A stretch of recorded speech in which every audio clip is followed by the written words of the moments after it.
आज हम बात करेंगे आर्टिफिशियल इंटेलिजेंस के समय में बच्चों की सुरक्षा क्यों जरूरी है। भारत वर्ष 2023 के अंतिम माहों में आर्टिफिशियल इंटेलिजेंस, कृत्रिम बुद्धिमत्ता (AI) पर केंद्रित 2 महत्वपूर्ण बैठकों की मेजबानी करने वाला है। पहली बैठक अक्टूबर 2023 में आयोजित होने वाली है, जो विश्व का पहला वैश्विक AI शिखर सम्मेलन होगा। इसके बाद दिसंबर 2023 में Bharat global partnership on artificial intelligence (GPAI) का नेतृत्व संभालेगा। AI द्वारा 2025 तक भारत की अर्थव्यवस्था में $500 बिलियन जोड़ने का अनुमान है, जो देश के लक्ष्य सकल घरेलू उत्पाद का 10% है। बच्चे और किशोर विशेष रूप से AI से जुड़े विभिन्न जोखिमों के प्रति संवेदनशील हैं तथा भारत के मौजूदा डेटा संरक्षण कानून इन चुनौतियों का समाधान करने में अक्षम सिद्ध हो सकते हैं। इस प्रौद्योगिकीय प्रगति के साथ ही मजबूत विनियमन की आवश्यकता भी जरूरी है। आइए जानते हैं, क्या है आर्टिफिशियल इंटेलिजेंस। ये कंप्यूटर विज्ञान की एक शाखा है जो कंप्यूटर में बुद्धिमान व्यवहार के अनुकरण से संबंधित है। यह उन कार्यों को पूरा करने वाली मशीनों की क्रिया का वर्णन करता है जिनके लिए ऐतिहासिक रूप से मानव बुद्धि की आवश्यकता होती है। इसमें machine learning, pattern recognition, big data, neural network, self algorithm आदि तकनीकें शामिल हैं। फेसबुक का फेशियल रिकग्निशन सॉफ्टवेयर जो हमारे द्वारा पोस्ट की गई तस्वीरों में चेहरे की पहचान करता है, वॉयस रिकग्निशन सॉफ्टवेयर जो अलेक्सा को हमारे द्वारा दिए गए आदेशों का अनुवाद करता है, आदि हमारे आसपास पहले से मौजूद AI के कुछ उदाहरण हैं। विश्व में कितने देशों में बनाया गया है AI नियामक कानून। USA में AI नियामक कानून। अमेरिका ने AI जोखिम प्रबंधन के लिए गैर बाध्यकारी दिशानिर्देश और अनुशंसाएं जारी की हैं। व्हाइट हाउस ने स्वचालित प्रणालियों के विकास, उपयोग और तैनाती के लिए एक ब्लूप्रिंट भी प्रकाशित किया है। कनाडा में AI नियामक कानून। कनाडा ने डिजिटल चार्टर कार्यान्वयन अधिनियम डिजिटल चार्टर इम्प्लीमेंटेशन एक्ट 2022 पेश किया है, जिसमें आर्टिफिशियल इंटेलिजेंस और डेटा अधिनियम AIDA शामिल है। AIDA का लक्ष्य AI प्रणालियों में व्यापार को विनियमित करना और उच्च प्रदर्शन AI से जुड़ी संभावित हानियों और पूर्वाग्रहों को संबोधित करना है। यूरोपीय संघ EU में AI नियामक कानून। यूरोपीय संघ आर्टिफिशियल इंटेलिजेंस अधिनियम के मसौदे पर कार्य कर रहा है, जिसका लक्ष्य AI को व्यापक रूप से विनियमित करना है। इस विधान से AI के विभिन्न पहलुओं को संबोधित करने की उम्मीद है, जिसमें जोखिम वर्गीकरण, डेटा सब्जेक्ट अधिकार, शासन, दायित्व और प्रतिबंध शामिल हैं। चीन में AI नियामक कानून। चीन एल्गोरिथम अनुशंसा प्रणालियों और गहन संश्लेषण प्रौद्योगिकियों के लिए विशिष्ट प्रावधानों के साथ सक्रिय रूप से AI को विनियमित कर रहा है। चीन का साइबरस्पेस प्रशासन AI जनित कंटेंट की सुरक्षा और परिशुद्धता सुनिश्चित करने के उपायों पर भी विचार कर रहा है। जापान में AI नियामक कानून। जापान ने AI डेवलपर्स और कंपनियों के लिए सामाजिक सिद्धांतों और दिशानिर्देशों का एक सेट अपनाया है। हालांकि ये उपाय कानूनी रूप से बाध्यकारी नहीं हैं, लेकिन ये उत्तरदायी AI विकास के प्रति सरकार की प्रतिबद्धता को दर्शाते हैं। ब्राजील में AI नियामक कानून। ब्राजील अपना पहला AI विनियमन विकसित करने की प्रक्रिया में है। प्रस्तावित विनियमन AI प्रणालियों से प्रभावित व्यक्तियों के अधिकारों की गारंटी देने, जोखिम के स्तर को वर्गीकृत करने और AI ऑपरेटरों के लिए शासन उपायों को लागू करने पर केंद्रित है। ये कई बातों में यूरोपीय संघ के AI अधिनियम के मसौदे से समानताएं रखता है। भारत में AI नियामक कानून। भारत AI विनियमन के लिए एक सुपरवाइजरी अथॉरिटी की स्थापना पर विचार कर रहा है। वर्किंग पेपर दर्शाते हैं कि सरकार विभिन्न AI क्षेत्रों में उत्तरदायी AI और समन्वयन के लिए सिद्धांतों को पेश करने की मंशा रखती है। भारत द्वारा उत्पन्न किए जा सकने वाले डेटा की विशाल मात्रा को देखते हुए, उसके पास ग्लोबल साउथ के लिए एक नीति उदाहरण स्थापित करने का अवसर है। एक क्षेत्र जहां भारत नेतृत्वकारी भूमिका निभा सकता है, वह ये है कि नियामक उन बच्चों और किशोरों को किस प्रकार संबोधित करते हैं जो इस संदर्भ में एक महत्वपूर्ण, लेकिन अभी तक कम समझे गए, जनसांख्यिकीय भागीदार हैं। AI रेगुलेशन का प्राथमिक उद्देश्य क्या है? एआई रेगुलेशन का प्राथमिक उद्देश्य ये सुनिश्चित करना है कि एआई प्रणालियों को ऐसे तरीकों से विकसित और उपयोग किया जाए जो समाज के लिए सुरक्षित, नैतिक एवं लाभप्रद हो और संभावित जोखिमों, रिस्क्स एवं हानियों का नाश करता हो। एआई डेवलपर्स के लिए सुरक्षा मानकों के पालन को अनिवार्य बनाया जा सकता है ताकि एआई प्रणालियों के कारण होने वाली दुर्घटनाओं या खराबी को रोका जा सके। ये स्वायत्त वाहनों या चिकित्सा निदान जैसे प्रमुख क्षेत्रों में विशेष रूप से महत्वपूर्ण है। कई एआई प्रणालियां डेटा की बड़ी मात्रा पर निर्भर करती हैं।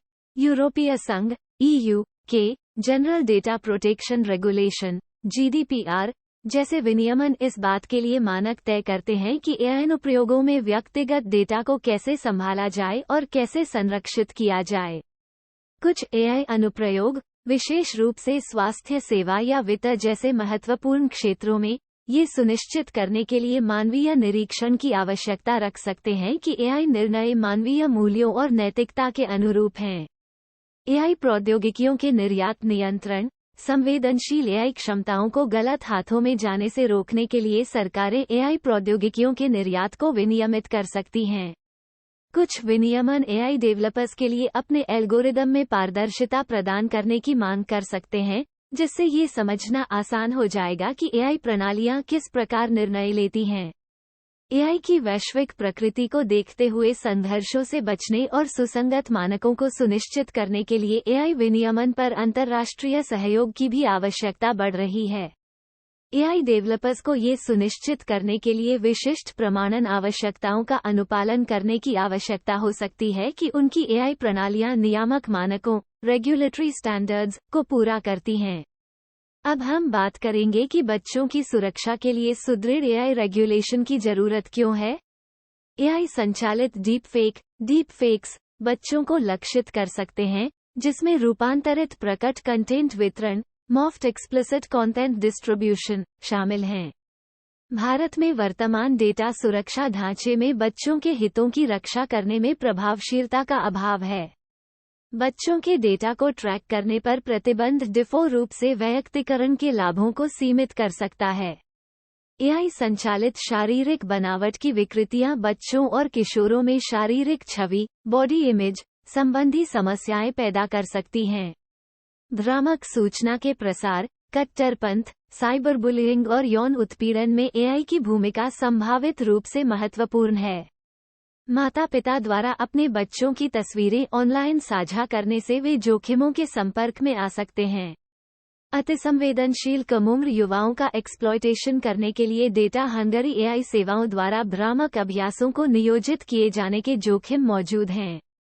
भारत में लिंग, जाति, जनजातीय पहचान, धर्म और भाषाई विरासत का एक विविध परिदृश्य पाया जाता है।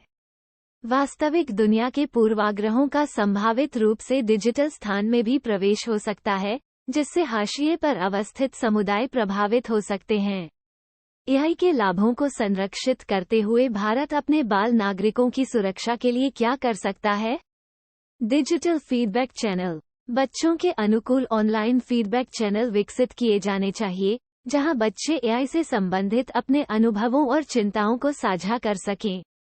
इनपुट संग्रह करने के लिए सर्वेक्षण और फोरम जैसे इंटरैक्टिव टूल का उपयोग किया जाना चाहिए।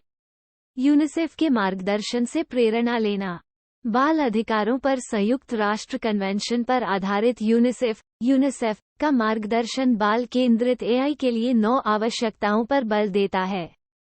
इस मार्गदर्शन का उपयोग एक ऐसे डिजिटल वातावरण के निर्माण के लिए किया जा सकता है जो बच्चों की भलाई, निष्पक्षता, सुरक्षा, पारदर्शिता और जवाबदेही को बढ़ावा दें। बच्चों के अनुकूल एआई उत्पाद और सेवाएं, एआई संचालित प्लेटफॉर्मों को आयु उपयुक्त, एज अप्रोप्रिएट कंटेंट और सेवाएं प्रदान करना सुनिश्चित करना चाहिए जो शिक्षा, मनोरंजन और समग्र कल्याण को बढ़ावा दें। सुदृढ़ अभिभावकीय नियंत्रण, स्ट्रॉन्ग पेरेंटल कंट्रोल्स सुविधाएं लागू की जानी चाहिए, जो माता-पिता को अपने बच्चों की ऑनलाइन गतिविधियों पर नजर रखने और उन्हें सीमित करने की अनुमति दें। सर्वोत्तम अभ्यासों को अपनाना, कैलिफोर्निया का अधिनियम एक टेम्पलेट के रूप में कार्य करता है, जो डिफ़ॉल्ट प्राइवेसी सेटिंग्स में पारदर्शिता की वकालत करता है और एल्गोरिदम एवं डेटा संग्रह से बच्चों की संभावित हानि का आकलन करता है। ऑस्ट्रेलिया की online safety youth advisory council जैसी संस्थाओं की स्थापना करने पर विचार किया जा सकता है।